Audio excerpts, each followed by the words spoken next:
Oke, di sini kita akan membahas tentang Kenny Edge Detection, ya. Materi yang kemarin kita belum bahas, ya. Oke, jadi sebenarnya Kenny Edge Detection ini adalah tahap berikutnya setelah proses deteksi tepi. Nah, ada dua tahap tambahan yang dilakukan, ya, untuk proses Kenny Edge Detection ini. Oke, yang kalau deteksi tepi kemarin kan diketahui suatu citra, ya, suatu citra. Nah, misalkan ini adalah citra inputnya seperti ini. Ini berarti 9 kali 10 ya. Nah, kemudian bisa saja tergantung kebutuhan dilakukan reduksi noise pakai kernel Gaussian ya. Nah, kemudian berikutnya adalah setelah direduksi ataupun tidak direduksi noise, kalian harus mencari gradien ya. Nah, gradien caranya adalah melakukan pencarian ya secara horizontal, jadi punya matriks gradien X horizontal dan juga matriks gradien Y gitu ya. Nah, ini contoh kalau menggunakan reduksi noise ya. Nah, kemudian dicari ya gradien terhadap X, gradien terhadap Y, kemudian dihitung magnitudonya ya setelah didapatkan dua horizontal ya terhadap horizontal dan terhadap vertikal, kemudian hitung GF X, Y. Nah, ini salah satunya dicari dapatkan 260 ya pada nilai 1,1 ya. 1,1 itu berarti di sini ya berarti ya 45 SSY 4542 ya 4542. Oke, ini sepertinya 2 kali 1. Oke ya, dicek aja nanti ya. Oke, kemudian juga karena prosesnya kinetic detection, kalian harus mencari arah ya, karena nanti proses berikutnya itu menggunakan informasi arah ya. Nah, ini didapatkan arahnya untuk yang 1,1 di 44,1 ya. Hmm, Oke. Kemudian, nah ini adalah tahapan atau proses terbarunya ya, yaitu kita lakukan non-maximum suppression. Ya.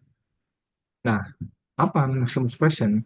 Non-maximum suppression ini adalah kita melakukan pemilihan ya atau seleksi eh, topi mana yang kan mungkin ada topi yang pasti gitu ya, atau di sini kalau nanti di slide berikutnya itu ada dua jenis tepi, tepi kuat dan tepi lemah. Nah, jadi kita lakukan seleksi ya, mana tepi kuat yang perlu dipertahankan, tepi lemah yang perlu dipertahankan, mana yang tepi lemah tidak perlu dipertahankan ya. Oke, kalian ikutin dulu aja perhitungannya. Nah, jadi kita langsung masuk ke contoh saja ya. Nah, di sini dibantu oleh ChatGPT ya. Hmm. Jadi misalkan kita punya suatu matriks ya, yang mana ini adalah gradien magnitudonya. Oke, jadi sudah dihitung pakai operator Sobel didapatkan gradien magnitudonya seperti ini. Nah, kemudian juga didapatkan arah gradien seperti ini ya. Oke. Nah, kemudian kita lihat di sini angkanya. Jadi sebenarnya eh, untuk arah yang ada di no maximum expression ini cuma ada 4 kategori: 0 derajat, 45 derajat, 90 derajat, dan 135 derajat. Nah, kemudian bagaimana dengan derajat yang selain itu gitu ya. Nah, ini dilakukan proses clustering ya namanya ya, atau kategorisasi lah ya, simpelnya. Jadi untuk derajat 0 sampai 22,5 dan 157 sampai 180 ini nanti diupdate menjadi 0 derajat ya. Kemudian selanjutnya untuk yang 2 derajat antara 22,5 sampai 67,5 ini diupdate menjadi 45 derajat dan seterusnya ya sampai 135. Oke. Jadi pasti nanti arahnya itu cuma ada 40, 45, 90 atau 135. Oke. Nah, kemudian selanjutnya adalah kita lakukan proses non maximum suppression ya, yaitu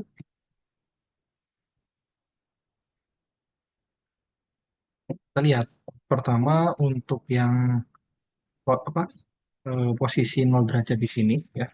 Nah, 0 derajat di sini itu artinya membandingkan kiri dan kanan ya, kiri dan kanan. Nah, kita lihat di sini karena karena 60 ini kan ya nilai nilai magnitudo gradiennya adalah 60. Nah, karena nggak ada kiri, maka kita lihat yang sebelah kanan saja. 80 ternyata nilai magnitudonya itu lebih kecil daripada di sebelah kanannya, sehingga kita update eh, nilainya menjadi nol gitu ya, menjadi nol. Kita hapus gitu ya, karena dia kurang dari tetangganya. Oke, nah lanjut ke pixel kan tadi 0,0 ya, 0,0 ini berarti 0,1. Sorry ya, ini ya 0,1. Nah, kita lihat dulu arah gradiennya 0 derajat. Nah, berarti ini kita bandingkan dengan kiri dan kanan. Ya, kita lihat 80 ini lebih besar dari kedua tetangganya. Ya, ini dan ini, gitu ya.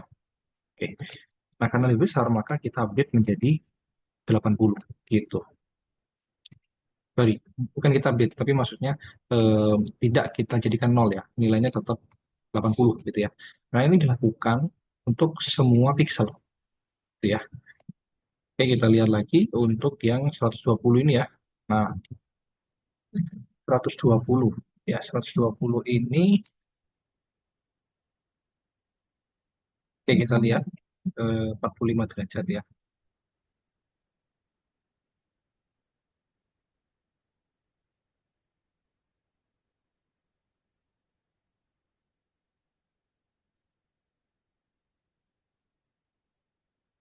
Nah, oke kita lanjutkan. Jadi untuk yang 120 ini kan 45 derajat ya. Kita tahu bahwa 45 derajat, jadi arahnya itu 0 derajat di sini ya. Kemudian 45 derajat ke kanan. Oke, jadi artinya kita membandingkan dengan diagonal kanan daripada pixel tersebut. Jadi kalau di sini 45 derajat ya ini ya, 45 derajat, maka kita bandingkan dengan yang pixel ini dan pixel yang ini. Berarti untuk mencari nilai NMS 1,1 itu cari nilai pixel eh, bandingkan nilai pixel koordinat 0,2 dan 2,0. Nah, kita lihat 120 ini sama-sama ya, sorry, lebih besar ya, lebih besar daripada kedua tetangga tersebut. Ya, kedua tetangga diagonal sehingga dia tetap nilainya 120 tidak dihapus gitu ya. Oke, nah kita lihat yang 110 nih. Nah, 110 ini kenapa kok dihapus? Yang ini ya, kenapa kok dihapus menjadi nol? Karena arah derajatnya 90. Nah, kalau 90, maka kita bandingkan dengan pixel atasnya dan pixel bawahnya. Nah, kita lihat dia kalah sama 130 sehingga menjadikannya eh, nilainya nol gitu. Oke. Nah, ini didapatkan ya suatu pixel baru dari proses NMS. Nah, belum selesai ya, belum selesai. Selanjutnya adalah kita lakukan yang namanya hysteresis thresholding ya. Hysteresis thresholding ini inputnya adalah pixel yang ini ya, pixel yang eh, udah dilakukan proses NMS gitu ya. Nah, hysteresis thresholding ini itu ada threshold ya, namanya juga hysteresis thresholding ya. Jadi threshold ditentukan gitu ya. Nah, misalkan untuk contohnya di sini thresholdingnya ada dua, yaitu adalah 120 dan 48. Nah, ini kalian nggak usah eh, bingung ya untuk nilai 0,4 kali 120. Nah, nanti ketika ada tugas atau ujian itu langsung kan dikasih gitu ya. Nilai thresholding, dua thresholding itu berapa gitu ya. Nah, di sini contohnya 120 dan 48. Oke. Nah, sehingga kita lihat gitu ya, mana aja pixel yang di bawah 48. Nah, kalau dia di bawah 48, oke, kalau dia di bawah 48, maka eh, kita jadikan nilai pixelnya 0 ya, nilai tepinya ya. Jadi ini kan nilai tepi pixel gitu ya bahasanya ya. Nilai pixelnya menjadi 0. Oke. Nah, tetapi kalau di antara 48 dan 120, kita lihat dulu tetangganya ya. Ya tetangganya. Bentar ini kita lihat nah ini deh ya. Nah, ini adalah contoh yang nolnya sedikit ya. Nolnya sedikit. Oke. setelah dilakukan proses NMS ya. Nah, di sini diketahui thresholdingnya 52 dan 130. Oke, kita lihat. Nah, ini adalah hasil daripada hysteresis thresholding. Jadi kita lihat ya. Kita coba cek untuk nilai, berarti kan ini 52 sampai 130 ya. Kita lihat di antaranya, berarti misalkan 80. Nah, 80 ini akan ditentukan apakah menjadi nol atau tetap nilainya 80. Caranya adalah eh, kita cek tetangga tetangga-tetangganya ya. Jadi tetangga-tetangganya itu berarti artinya 95, 120 dan 105. Oke. Nah, kalau salah satu daripada ini itu eh, ada yang lebih besar gitu ya daripada, oke ya ini ya, sorry. Jadi ada dua catatan ya. Hysteresis holding ini adalah punya dua aturan ya, punya dua aturan. Oke. Jadi suatu pixel itu dibuat nol ya kalau, sorry, ini aja deh.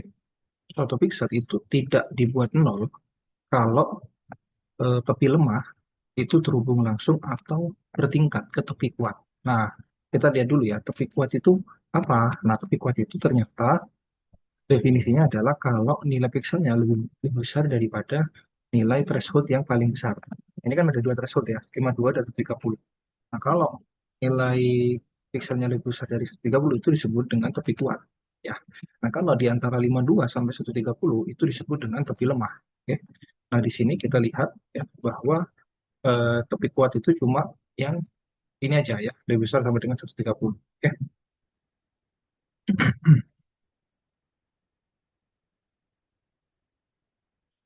Nah, 130, sorry, ada dua ya, 30 dan 140.